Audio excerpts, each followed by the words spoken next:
자, 이렇게 의제 설정까지 끝났다. 그러면 그 다음 단계가 이제 주제문 작성입니다. 자, 주제문 작성. 말은 많이 들어보지만 실제 생각처럼 쉽지 않아요. 저도 글을 쓸 때 주제문을 매번 작성하느냐. 솔직히 죄송하지만 저도 그렇게까지는 못해요. 왜? 생각보다 굉장히 지겹습니다. 그리고 굳이 안 해도 될 것 같아요. 그 유혹이 장난이 아니에요. 그래서 왜? 아니, 의제 설정하고 내 머릿속에 생각이 있는데 굳이 이걸 꼭 써야 되느냐? 이런 생각이 들거든요. 그런데 그렇게 하고 글 썼을 때는 참 미묘한 차이지만 글이 뭔가 조금씩 자꾸 옆길로 새요. 이 주제문을 한 문장으로 내가 딱 정리해 주고 내가 글을 써가면서 계속해서 그 주제문을 검토하고 다시 한번 보지 않습니까? 그러면 내가 글을 쓰다가도 계속해서 그 주제에 집중할 수가 있습니다. 그러니까 글이 자꾸 분산되지 않고 한 가지 주제에 좀 더 집중적으로 글을 써갈 때 이 주제문 작성하는 게 굉장히 중요하다고 말씀드릴 수 있습니다. 이 주제문은 어떻게 작성하느냐?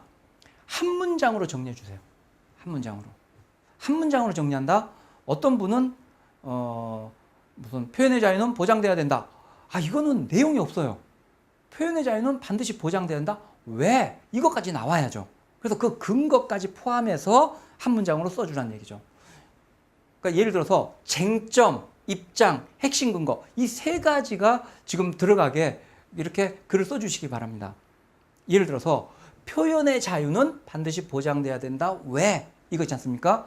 요 이유에서 예를 들어서 표현의 자유는 민주주의의 가장 기본이기 때문에 반드시 보장돼야 된다. 뭐 예를 들어 이렇게 한다든지 이런 식으로 한 문장으로 정리를 반드시 해 주시란 얘기입니다.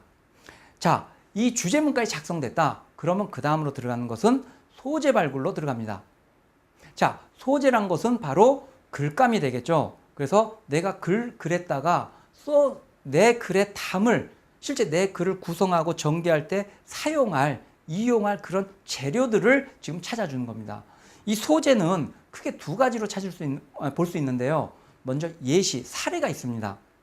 여기는 뭐냐면 실제로 구체적인 사건, 사고, 발생했던 일, 이걸 중심으로 이런 일을 봐도 실제 이게 맞지 않느냐라고 뭔가 내 주장을 뒷받침하기 위한 그러한 사건, 사고, 예시들을 실어주는 겁니다.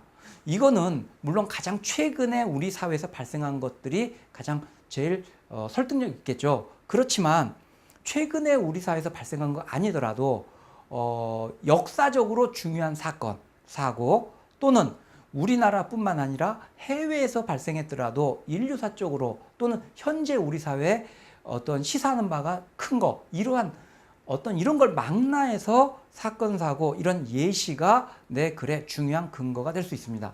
지난 시간에 이야기했듯이 시사적 맥락 이야기했을 때 이러한 어떤 예시가 그것에 해당된다고 볼 수도 있겠죠. 자, 그 다음으로 생각할 수 있는 것은 이론입니다.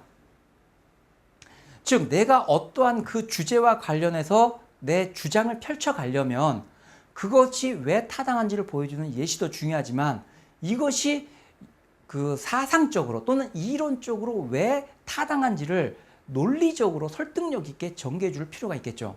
그래서 이러한 주제 관련된 이론이나 사상 또는 법률, 법조문 이런 거 아니면 판례 또는 명언 이런 것들이 내 글에 풍부하게 활용될 수 있을 겁니다. 그래서 여러분들이 이러한 내용들을 내가 글을 쓰면서 찾아줘야죠. 그래서 내가 이러한 것들을 글을 쓰기 전에 도대체 내 글에 어떤 것들을 쓸 수 있을까 찾아가지고 정리해 주는 거, 찾아주는 거, 이게 소재 발굴이라고 할 수 있을 겁니다. 자, 여기까지 제가 말씀드리다 보니까 어떤 분들은 그런 얘기를 해요. 선생님, 그런데 지금 이 3번, 4번이 바뀐 거 아닌가요? 이런 얘기를 하시는 분들도 있으세요. 그것도 맞습니다. 무슨 얘기냐? 실제로 이 소재 발굴과 주제문 작성은 순서가 바뀔 수도 있습니다. 어떤 경우냐? 그리고 실제로 예를 들어 소설 쓰기나 이럴 때 이 소재를 통해서 내가 뭔가 어떤 글을 써봐야지 이렇게 생각하시는 분들도 많이 있어요. 그런데 제가 볼 때는 더 보편적으로 더 많은 경우에는 이 순서가 맞을 겁니다. 어떻게? 한번 보죠.